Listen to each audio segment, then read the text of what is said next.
अहिले चाहिँ 11 बज्नु लागेछ रातिको सो बच्चाहरू सुतिसक्यो है अब चाहिँ हामी यो चकलेट्सहरू सबै ठाउँमा लुकाइदिँदैछु यहाँ एउटा राख्दिने यसरी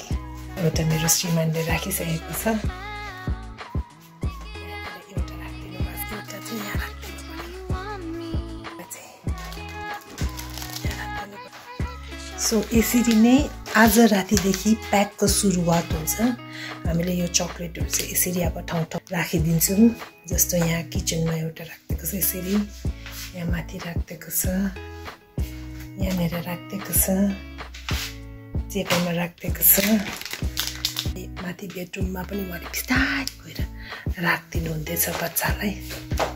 यहाँ एउटा राखिदिएको छ उता माथि एउटा राखिदिएको छ अब उता माथि बेडरुममा कहाँ हुन्छ लुकाएर रहेछ अब यो एउटा लास्ट छ यसलाई चाहिँ यहाँ राखिदिनु पर्छ यो कुर्सीमा राखिदिनु पर्यो यसरी अब बाँकी भोलि बिहानको चकलेट हन्टिङ भिडियो म फेरि बनाएर पोस्ट गर्छु है त